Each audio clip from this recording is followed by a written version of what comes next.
Oke, kita lanjut ke bab berikutnya. Bab 13, biaya produksi, bagian pertama ya.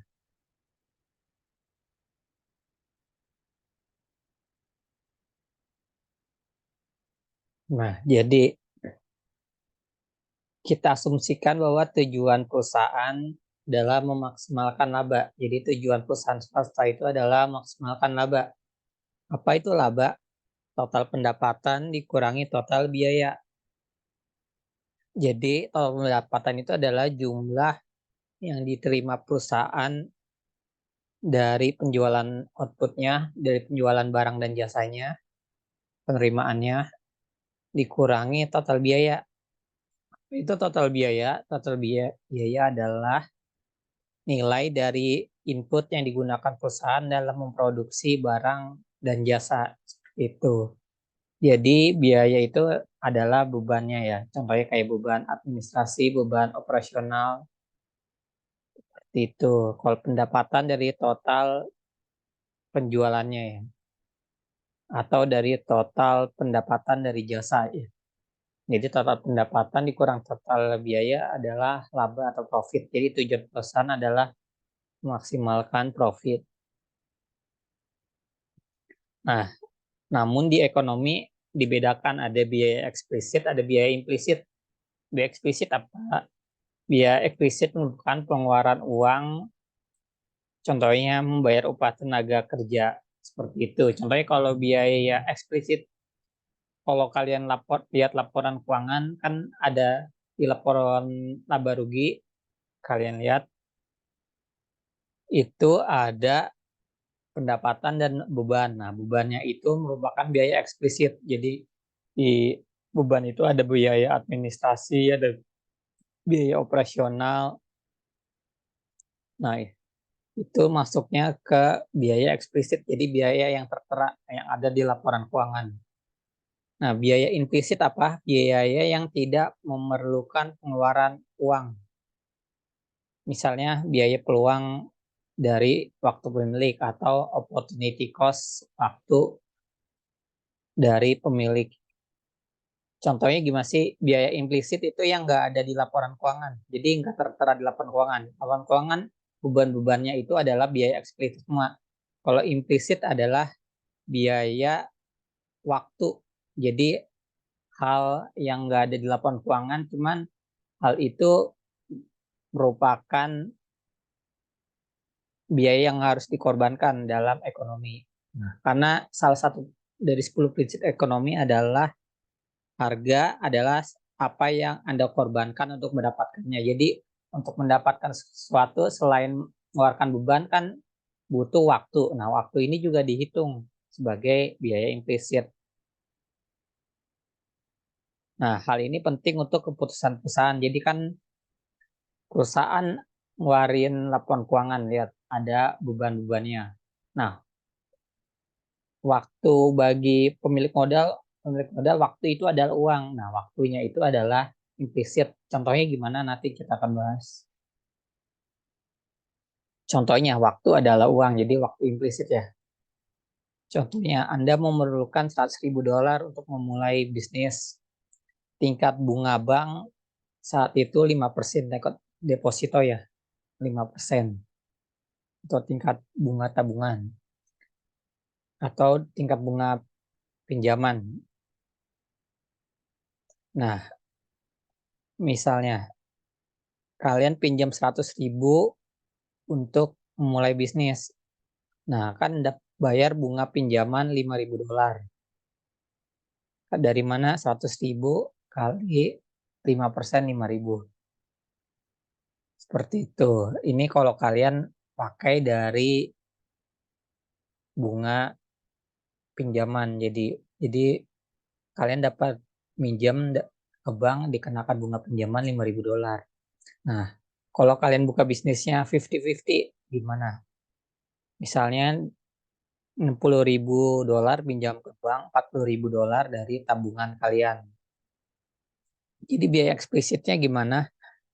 Biaya eksplisitnya adalah karena minjemnya 60.000, 5% kali 60.000, 3.000 bunga pinjaman.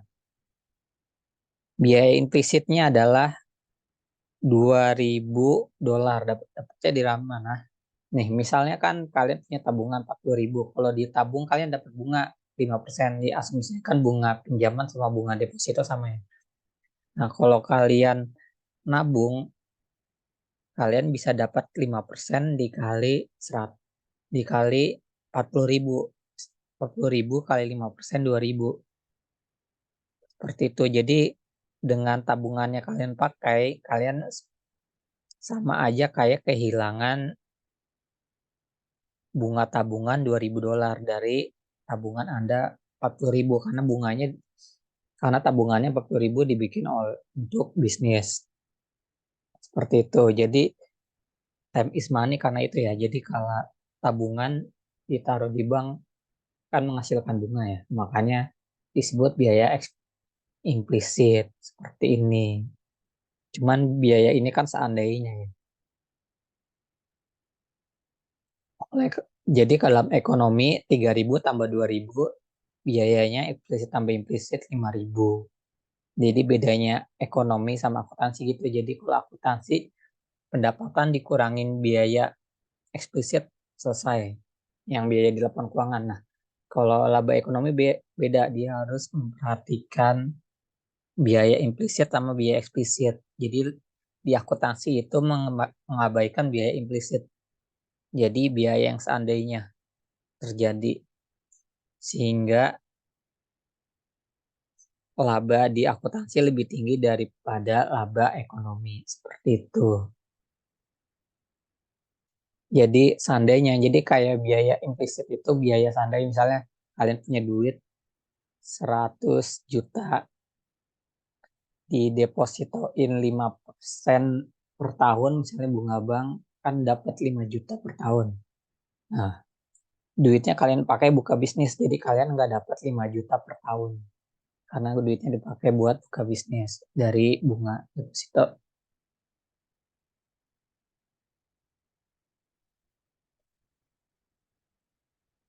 Terus fungsi produksi. Nih, fungsi produksi ini menunjukkan jumlah input yang digunakan untuk memproduksi suatu barang dan jumlah output barang tersebut. Itu dapat diwakili oleh tabel dan persamaan dan grafik. Contohnya nih, petani Thanos menanam gandum. Dia punya tanah 5 hektar. Dia bisa mempekerjakan pekerja sebanyak yang dia butuhkan. Seperti itu. Maka seperti apa nih? Jadi dalam fungsi produksi misalnya kalian anggap kalian adalah petani. Punya tanah 5 hektar. Bisa memperkerjakan pekerja sesuai yang kalian butuhkan. Nah, ini dipakai apa? Tadi mempekerjakan pekerja dan punya lahan ini dipakai untuk memproduksi gandum. Jadi memproduksi barang dan jasa. Kalau ini contohnya memproduksi output barang ya, contohnya gandum. Ini seperti ini. Jadi kalau kalian tani ini, jadi kalian mempekerjakan orang. Kalau kalian yang bekerja cuma satu orang, kalian dapat 1.000 gandum produksinya. Kalau nggak mempekerjakan orang, kalian misalnya pemilik modal, kalian nggak dapat produksi gandum. Kalau mempekerjakan 3 orang, dapat 2.400 gantang gandum. Mempekerjakan 5 orang, dapat 3.000 gantang gandum. Jadi fungsi produksinya seperti ini. Jadi kuantitas outputnya ini adalah jumlah gantang gandum yang produksi. Terus di sini adalah labornya, tenaga kerja, jumlah tenaga kerja yang dikerjakan. Jadi semakin banyak tenaga kerja yang dikerjakan, maka semakin banyak produksi gantang gandumnya. Seperti itu ya, paham ya?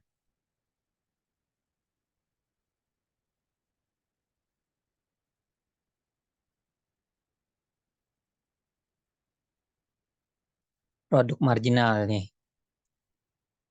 Jadi mempekerjakan satu pekerja dapat meningkatkan produk marginal tenaga kerja.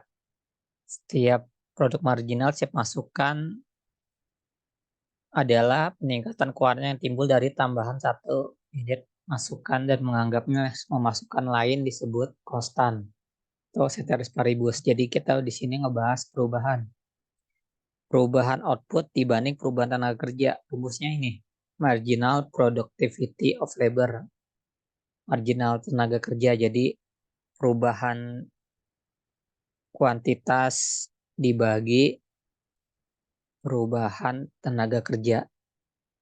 Jadi perubahan produksi output dibagi perubahan tenaga kerja.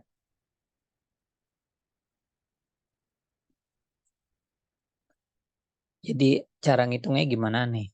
Kita lihat marginal productivity of labor. Jadi kita mau ngeliat produktivitas tenaga kerja. Seperti apa? Cara ngitungnya nih seperti ini. Misalnya tenaga kerja dari 0 ke 1 berarti perubahan tenaga kerjanya 1. Gandumnya dari 0 ke 1000 perubahan tenaga kerjanya perubahan gantang gandumnya 1000. Delta Q per delta L sama dengan marginal productivity of labor. Jadi produktivitas tenaga kerjanya gimana? Jadi 1000 di sini. Jadi dengan tambahan 1 tenaga kerja bisa menghasilkan 1000 gantang gandum. Kemudian nih, misalnya tenaga kerjanya nambah lagi.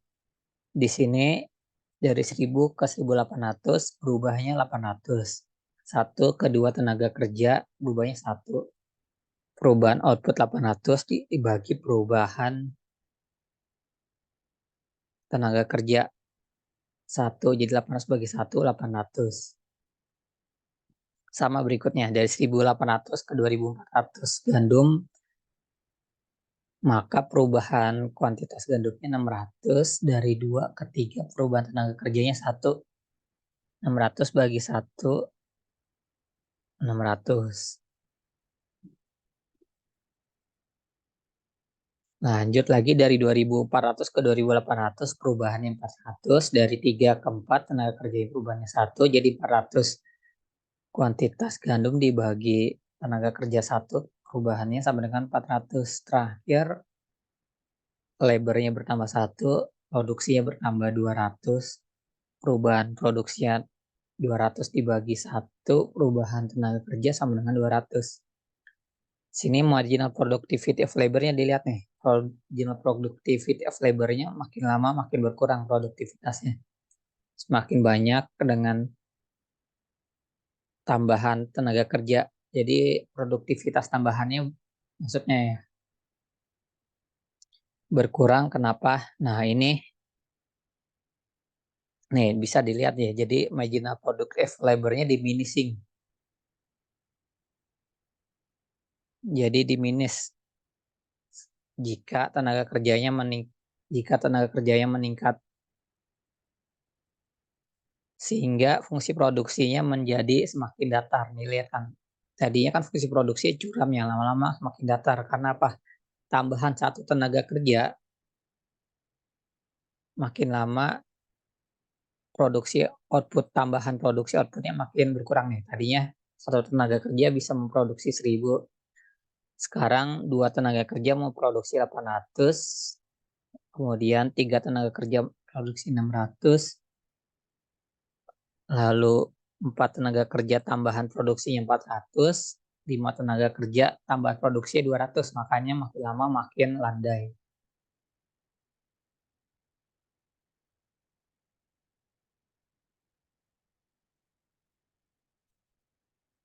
Kenapa seperti itu? Karena tadi lahannya kan jadulnya 5 hektar. Tadi kalau cuma ada 1 pegawai aja, jadi pegawainya bisa bebas memproduksi gantang gandum. Seperti itu. Pas produksinya rekrut 5 pekerja, jadi kan tadi karena lahannya masih sama, tenaga kerjanya makin banyak, jadi lahan untuk dipanennya jadi makin dikit per orang. Jadi tambahan marginal productivity-nya of labor jadi makin kecil ya logikanya. Jadi tiap orang cuman manen gandum di area yang lebih sedikit dibanding waktu dia manen sendirian. dia bisa manen 1 hektar area itu kan. Cuman kan perlu tenaga kerja karena tadi ada banyak tanahnya 5 hektar. Pas udah 5 tenaga kerja berarti per orang bertanggung jawab 1 hektar tadi ya. Tadi kan satu orang bisa manen 5 hektar kalau sanggup. Ternyata nggak sanggup. Sekarang 5 orang bisa manen 5 hektar. Jadi per orangnya 1 hektar ya. Paham ya logikanya? Nah, contohnya jadi misalnya Pak Thanos itu dia nyewa tanahnya untuk digandum. Jadi dia nyewa tanah untuk produksi gandum. Sedangkan upah tenaga kerjanya dia harus bayar $2.000 per bulan. Sedangkan untuk nyewa tanahnya $1.000 per bulan. Berapa banyak gandum yang dihasilkan? Nih, rumusnya seperti ini ya. Jadi biaya sewanya kan tetap per bulan sama. Jadi berapapun tenaga kerjanya dibayar sama nih biaya tanahnya. Cuman biaya pekerjanya karena gajinya 2.000 per orang, jadi makin banyak pekerja, maka biayanya di sini biaya variabel, ini biaya tetap ya. Jadi $10.000 kalau tenaga kerjanya ada 5 ya. 10.000 dari 2 kali 5 tenaga kerja. Jadi total biayanya kalau 5 tenaga kerja 11.000.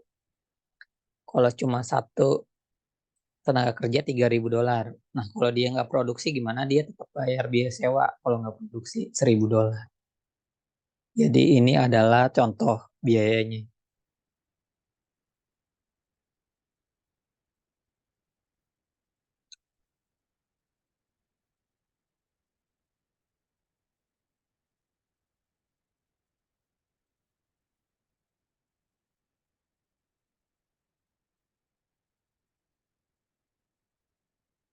Nah,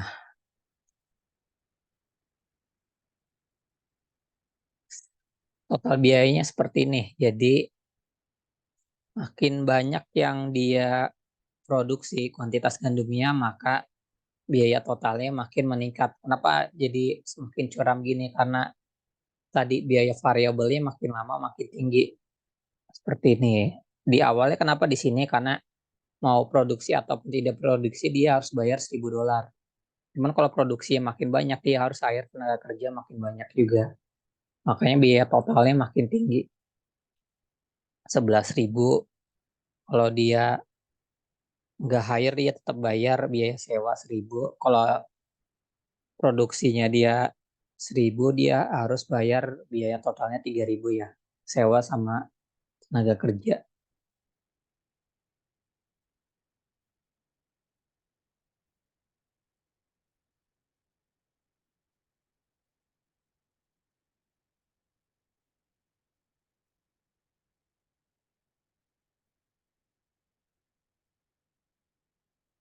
Biaya marginal. Biaya marginal adalah kenaikan biaya total dari produksi satu unit. Jadi marginal cost sama dengan perubahan total biaya dibagi perubahan kuantitas. Jadi ngitung MC, marginal cost biaya marginal caranya gimana? 100 ke 1.000 ke 3.000 perubahan biayanya 2.000. 0 ke 1.000 perubahan gandumnya 1.000. Jadi 2.000 bagi 1.000 biaya marginalnya $2. Jadi biaya marginalnya tambahan biayanya $2. Dari 3.000 ke 5.000 perbedaannya 2.000 total biayanya. Dari 1.000 ke 1.800 produksi gandum beda output gandumnya 800. 2.000 bagi 800 2,5. Dari 5.000 ke 7.000 perbedaan total biayanya 2.000. Dari 1.600 ke 1.800 ke 2.400 produksi gandum perubahan kuantitasnya 600. 200 bagi 600 3,3. Dari 7.000 ke 9.000 total biayanya meningkat 2.000. Dari 2.400 ke 2.800 perubahan kuantitasnya meningkat 400. 2.000 bagi 400 5, marginal cost-nya 5, biaya marginalnya. Total cost-nya berarti dari 9.000 ke 11.000, perubahan biayanya 2.000, dari 2.800 ke 3.000, perubahan kuantitasnya adalah 200. 2.000 bagi 200, total biaya dibagi kuantitas 200 jadi 10 biaya marginalnya. Seperti itu. Jadi di sini biaya marginalnya makin tinggi ya. Jadi semakin tinggi perubahan biaya marginalnya. Biaya marginal meningkat ya. Seperti ini. Dia makin lama makin curam. Seperti ini. Jadi total biayanya makin lama makin curam. Seiring dengan meningkatnya produksi. Produksinya makin banyak, biaya marginalnya makin curam. Itu karena apa tadi? Karena biaya variabel, biaya tenaga kerjanya ya. Dia harus hire tenaga kerja lebih banyak jika ingin produksi lebih banyak. Makanya biaya tambahan biayanya jadi semakin curam, jadi semakin tinggi tambahan biayanya. Ini tambahan biaya per satu unit ya. Jadi kalau nambah satu unit output, dia harus nambah biayanya jadi semakin tinggi. Seperti itu ya. Ya, kita sudahi dulu ya hitungannya ya. Bab ini berisi hitungan, jadi nanti kita lanjutkan ke bagian kedua ya. Terima kasih.